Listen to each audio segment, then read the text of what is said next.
Get this party started.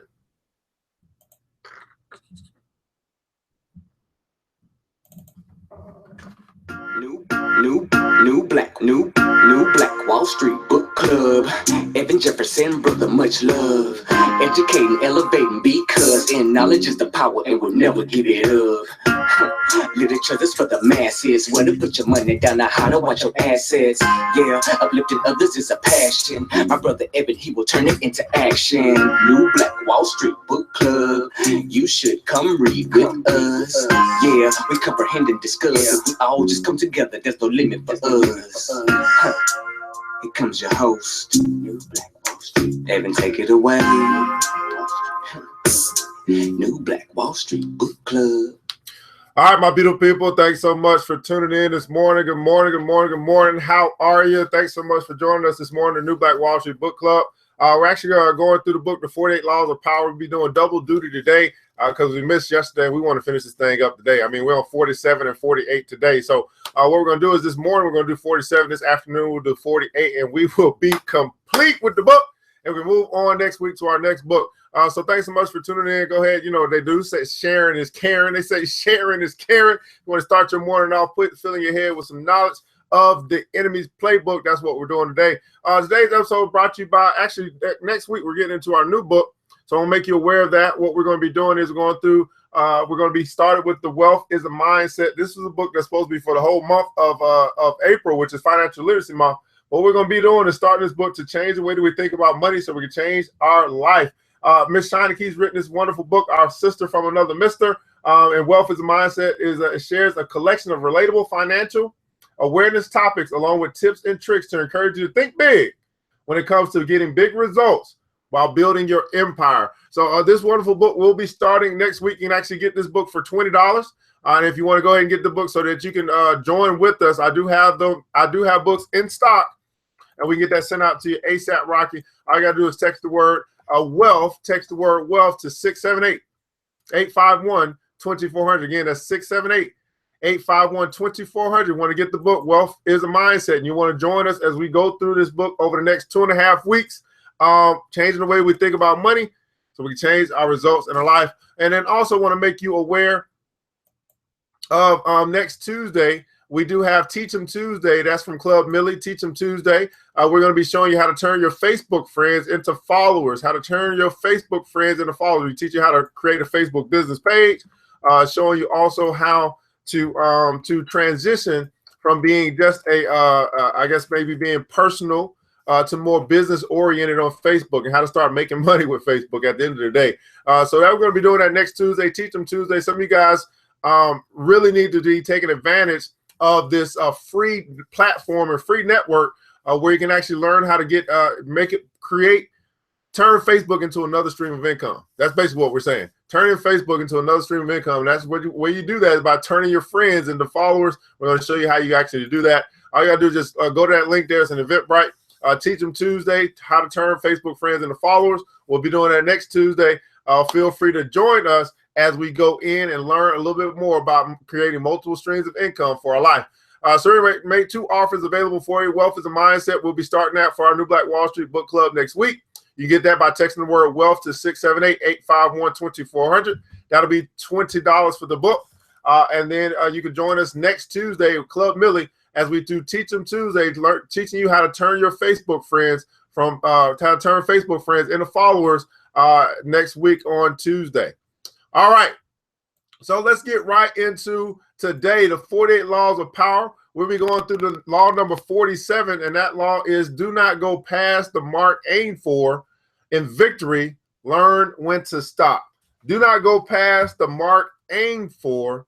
In victory, learn when to stop. So here's your judgment from today. And if you are here, go ahead and say hello. Go ahead and hit that share button. Let people know that we're here. I want to say hello to those that are New Black Wall Street, Black Enterprise, and then also Atlanta Black Business Network. Thanks so much for joining us. If you do want to interact with us, just come on over to my personal page. That's where we're broadcasting from today, and you can join us in the conversation. Do not go past the mark aimed for. In victory, learn when to stop. Here's your judgment. The moment, hey, good morning, Angela. How are you? Thanks so much for saying hello. Everybody else just watching. Good morning, Benisa. Thanks so much for saying hello. Everybody else must be brushing their teeth or something. My goodness. In your judgment here, the moment of victory is often the moment of greatest peril. In the heat of victory, arrogance and overconfidence can push you past the goal you had aimed for. And by going too far, you make more enemies than you defeat. Do not allow success to go to your head. Everybody put in the comments below, do not allow success to go to my head. That is a very tough thing to do. There is no substitute for strategy and careful planning. Set a goal, and when you reach it, stop. Set a goal, and when you reach it, stop. Woo. And of course, you want to set a goal or another goal after you reach your first goal. But here are your keys to power. Here are your keys to power. Power has its own rhythms and patterns. Those who succeed at the game are the ones who control the patterns and vary them at will, keeping people off balance while they set the tempo. The essence of strategy is control. The essence of strategy is controlling what comes next. And the elation of victory can upset your ability to control what comes next in two ways. First, you owe your success to a pattern that you are apt to try to repeat. You will try to keep moving in the same direction without stopping to see whether this is still the direction that is best for you. Number two, success tends to go to your head and make you emotional. Feeling invulnerable, you make aggressive moves that ultimately undo the victory you had gained. Let's pick that again, man. This is important. The essence of strategy is controlling what comes next, and the elation of victory can upset your ability to control what comes next in two ways. Number one, you owe your success to a pattern. Everybody put in the comments below, pattern. You owe your success to a pattern that you are apt to try to repeat. You will try to keep moving in the same direction without stopping to see whether this is still the direction that is best for you. Number two, success tends to go to your head and make you emotional. How many of you guys know when you are emotional, you are out of control? When you get emotional, you are out of control. Feeling invulnerable, you make aggressive moves that ultimately undo the victory you have gained. Good morning, Miss Sandra. How are you? The lesson is simple. The powerful vary their rhythms and patterns, change course, adapt this to circumstances, and learn to improvise. Everybody put in the comments below, improvise. The powerful vary their rhythms and patterns. This is why I say that you should never be living a life that you say same thing, different day, or same-ish, different day. That just means that you are allowing life to control you versus you controlling your life, right? The powerful vary in rhythms and patterns. They change course.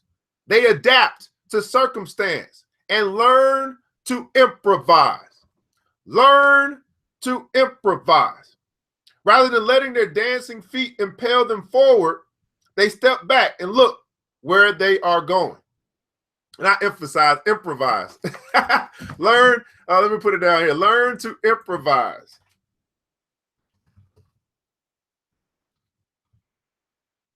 Learn to improvise.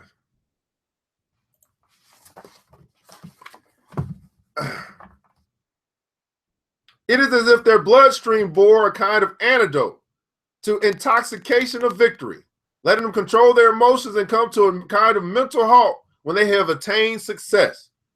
They steady themselves, give themselves the space to reflect on what has happened, examine the role of circumstance and luck in their success.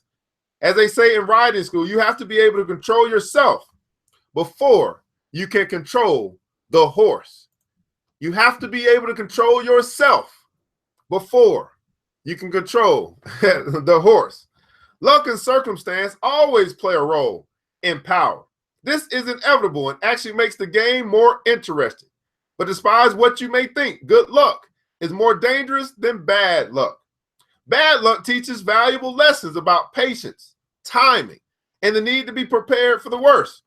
Good luck, however, delude you into the opposite lesson, making you think your brilliance will carry you through. Your fortune will inevitably turn, and when it does, you will be completely unprepared. Isn't this interesting? Good luck is more dangerous than bad luck. On the scale, on bad luck, you learn. On good luck, you get puffed up. Isn't this interesting? Good luck is more dangerous. I want everybody to put that in the comments below. This is interesting.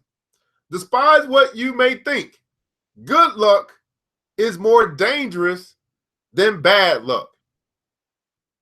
Bad luck teaches valuable lessons about patience and timing and the need to be prepared for the worst. But good luck deludes you into the opposite lesson, making you think your brilliance will carry you through.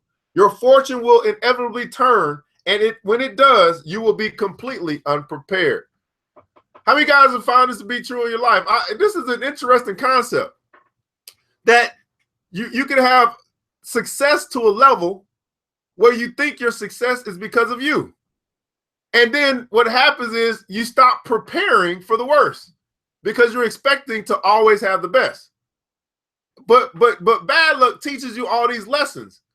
But good luck, on the other hand, it may fool you. This is interesting concept because it's all about the type of success that you have in your life. And this is why you got to always remain humble. You got to always say, man, no, there's more for me to learn. There's more for me. I still got some growing to do. We did some good strategy. We got lucky this time, but we still got to be prepared. But good luck is more dangerous than bad luck. Sometimes you win, sometimes you learn. All right, your fortune will be turned, you be completely unprepared. According to Machiavelli, this is what did Caesar Borgia. He had many triumphs, was actually a clever strategist, but had the bad luck to have good luck. He had a pope for a father. Then when he had bad luck for real, his father's death, he was unprepared for. And the many enemies he had made devoured him. The good luck that elevates you or seals your success brings the moment for you to open your eyes. Everybody put in the comments below, open your eyes. The wheel of fortune will hurtle you down as easily as it did up. If you prepare for the fall, it is less likely to ruin you when it happens. So this is talking about the cycles of life. This is talking about as you go up, you come down, the hills, the valleys, the lows, all that stuff, right? So as the good luck elevates you or seals your success, it brings the moment for you to open your eyes, because the wheel of fortune will hurtle you down as easily as it did up. But if you prepare for the fall, it is less likely to ruin you when it happens. Prepare for the fall. It's going to come. I mean, you can't, you won't always stay up. It is going to come. The fall could be emotional. The fall could be some tragedy that happened in your life or your family or something like that. The fall will come. It will come. The question is, once you experience a level of success, will you prepare for the fall? It's called the seasons, right? Summer, fall. You're going to have the harvest time. You're going to have the lean time. All right, people who have a run of success can catch a kind of fever. And even when they themselves try to stay calm, the people below them often pressure them to go past their mark and into dangerous waters. You have to have a strategy for dealing with these people. Simply preaching moderation will make you look weak and small-minded. Seeming to fail to follow up on a victory can lessen your power. When the Athenian general and statesman Pericles led a series of naval campaigns around the Black Sea in 436 BC, his easy triumphs inflamed the Athenians' desire for more. They dreamed of conquering Egypt, overrunning Persia, sailing for Sicily. On the one hand, Pericles reined in these dangerous emotions by warning of the perils of hubris. On the other hand, he fed them by fighting small battles that he knew he could win, creating the appearance that he was preserving the momentum of success. The skill in which Pericles played this game is revealed by what happened when he died. The demagogues took over, pushed Athens into invading Sicily, and in one rash move, destroyed an empire. Now, I don't know about you guys, but this is what I see happening right now with the United States. That the United States, in my opinion, has gotten to the place of being so, believing that they're so powerful that they'll go into dangerous waters and they're going to find themselves destroying an empire. If you guys don't know, the United States is a modern day empire. Now, this is why I continue to tell, I don't know if Donald Trump is listening to little old me, but you don't want none of North Korea, you don't want none of China, and you don't want none of Russia. Stay away, because if you go over into these dangerous waters, you are going to destroy this empire. Don't believe it? Just watch. Here's the deal. We've seen it in history. We've seen it in history. The empire is doomed to fall at some point. It is going to happen. And if this dude continues to move us forward into dangerous waters, one rash move can destroy an empire. The rhythm of power often requires an alternation of force and cunning. Too much force creates a counter reaction. Too much cunning, no matter how cunning it is, becomes predictable. Working on behalf of his master, the Shogun Oda Nobunaga, the great 16th century Japanese general and future empire Hideyoshi once engineered a stunning victory over the army of the formidable General Yoshimoto. The Shogun wanted to go further, to take on and crush yet another powerful enemy. But Hideyoshi reminded him of the old Japanese saying, when you have won a victory, tighten the strings of your helmet. For Hideyoshi, this was the moment for the Shogun to switch from force to cunning and indirection, setting his enemies against one another through a series of deceptive alliances. In this way, he would avoid stirring up needless opposition by appearing overly aggressive. When you are victorious, then lie low and lull the enemy into inaction. These charges of rhythm are immensely powerful. These charges of rhythm are immensely powerful. That's right. He says, this is why I stress owning your own business, building your own business. People who go past the mark, are often motivated by a desire to please a master by proving their dedication. But an excess, people who go past the mark are often motivated by a desire to please a master by proving their dedication.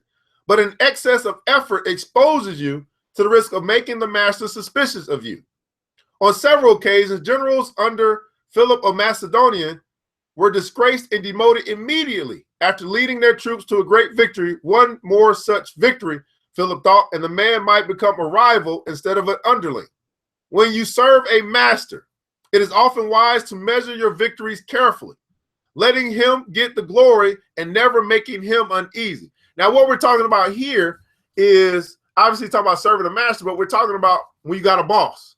When you have a boss, you want to, it is often wise to measure your victories carefully. You never want to make your boss feel like that you're better than him or her, your master.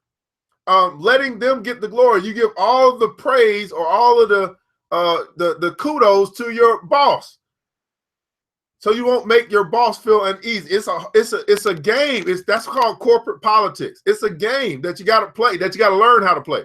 Now, I wish that in all of the time that these people go to school and college and all this stuff, why don't they teach something called corporate politics? That should be an elective that everybody should take if they're going to send people off to become employees. You gotta learn. Black folk, dear parents, I know you probably don't know the game, but at some point you got to teach your children corporate politics, because they might have to start out with a job. They need to learn corporate politics, how to play the political game in corporate America.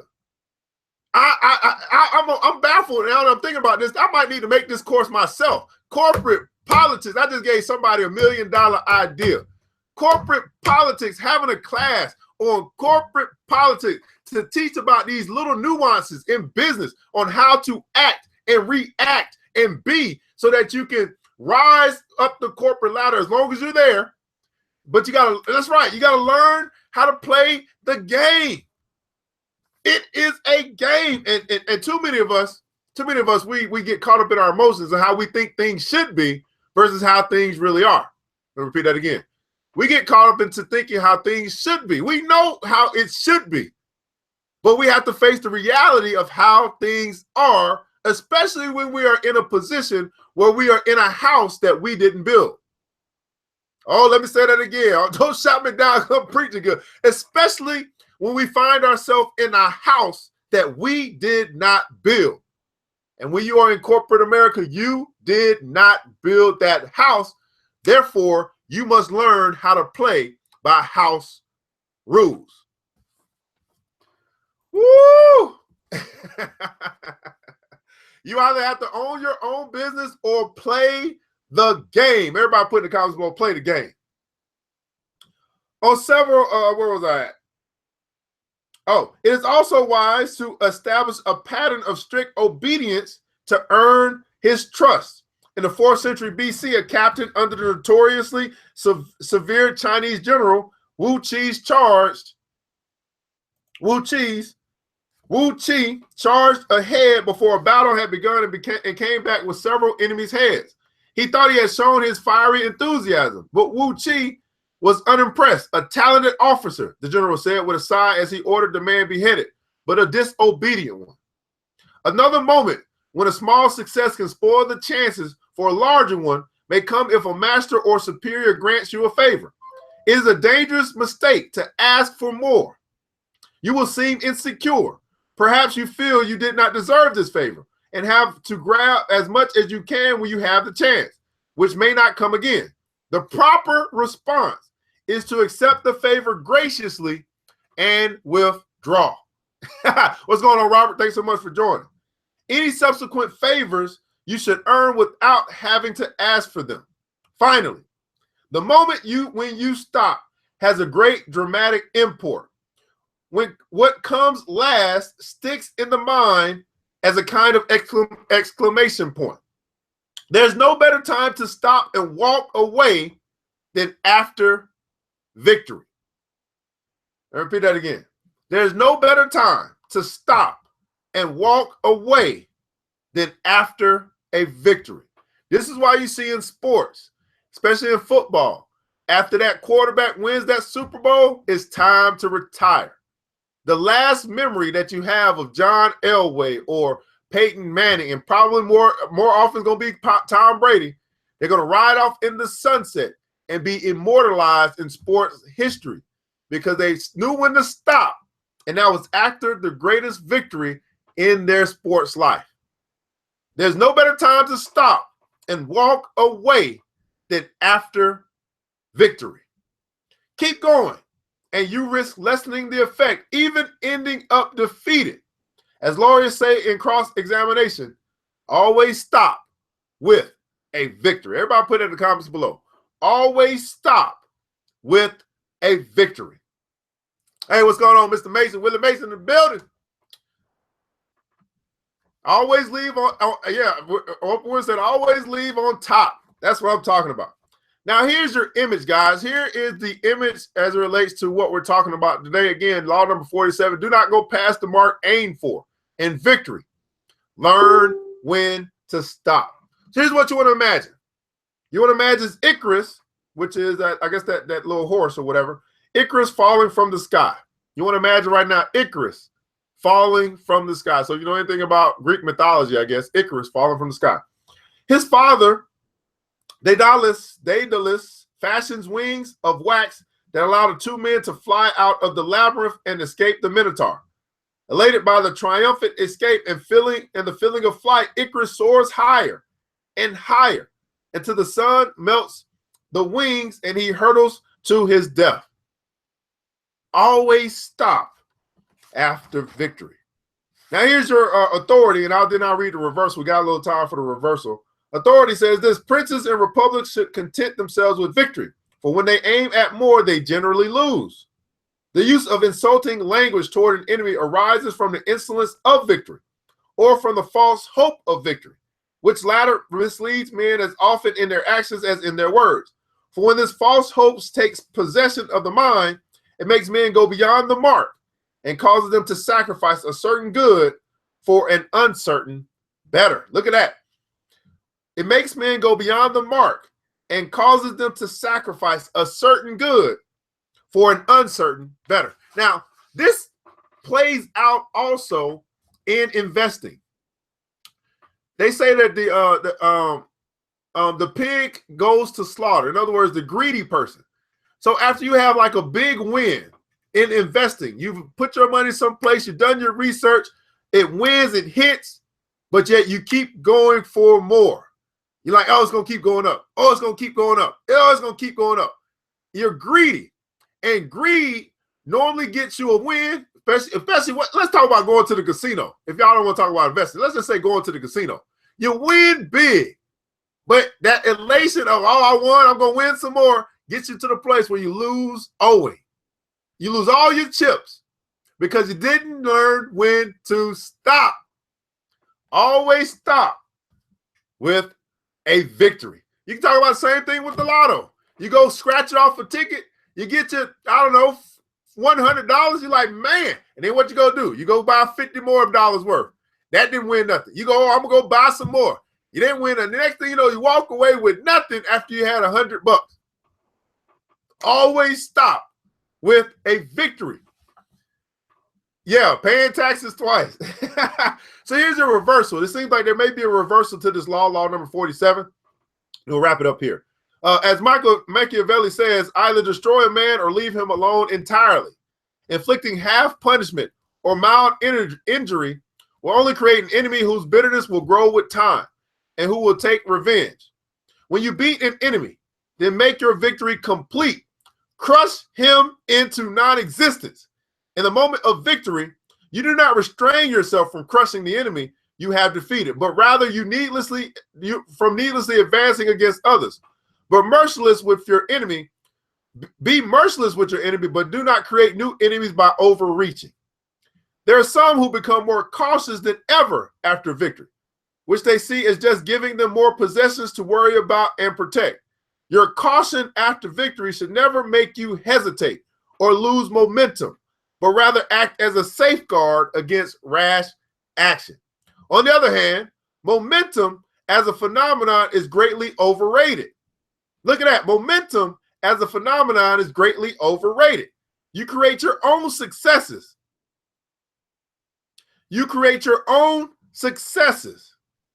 And if they follow one upon the other, it is your own doing. Belief in momentum will only make you emotional, less prone to act strategically, and more apt to repeat the same methods. Leave momentum for those who have nothing better to rely upon. Isn't this something? I got to read this again because this is powerful. Momentum as a phenomenon is greatly overrated. You create your own successes, and if they follow one upon the other, it is of your own doing. Belief in momentum will only make you emotional. And how many of you guys know when you are emotional, you are out of control? It'll make you emotional, less prone to act strategically, and more apt to repeat the same methods. Leave momentum for those who have nothing better to rely upon. Wow. Leave momentum alone. Leave that to the people who will have nothing better to rely upon. Now, what are some things that you have better to rely upon than momentum? Strategy, planning, and action. Strategy, planning, and action. Well, law number 47, do not go past the mark you aim for in victory. Learn when to stop. This episode, again, is from our New Black Wall Street Book Club. We are actually going to got one more chapter here. We'll be finishing this up. We'll be moving on to our next book next week. Our next book is going to be Wealth is a Mindset. Wealth is a Mindset. So this book here is from our sister from another mister, Mrs. Shina Key. You can actually get this book so you can join in with us. I got the books in stock. I get them sent out to you. All you got to do is text the word wealth to 678-851-2400. That's 678-851-2400. If you want to change your financial life, then you must change the ways to think about money. Wealth begins in the mind. You must be wealthy in your mind long before you're wealthy in your wallet. Well, guys, this is ERGJ, your certified financial educator, founder of the New Black Wall Street. We'll be back this afternoon to finish law number 48, and we'll be complete with the book. Not only did we start it, we finished it. Oh, man, that's the good thing about going to school, because it's not about going through the journey. It's like when you get to the finish line, we did it. So we'll be finishing that today at, I think, about 4 o'clock. I'll come back and finish law number 48, and then get your orders in for your next book, and we'll move on with a New Black Wall Street. Here's the deal, guys. Black people do read. We're finding all the hidden nuggets in the books that we read. So let's go ahead and continue to do that. I want to remind you guys this, man. It takes a village, but it starts with us, man. I want you guys to go out and have a fantastic Friday. And remember this, man. Let's build as we climb together. Talk to you soon. It's the New Black Wall Street Book Club with your host, Evan Jefferson. It's time for us to go. Yeah. Now, you ain't got to leave the computer, but we encourage you to get out there and learn and apply all the things you learn at the New Black Wall Street Book Club.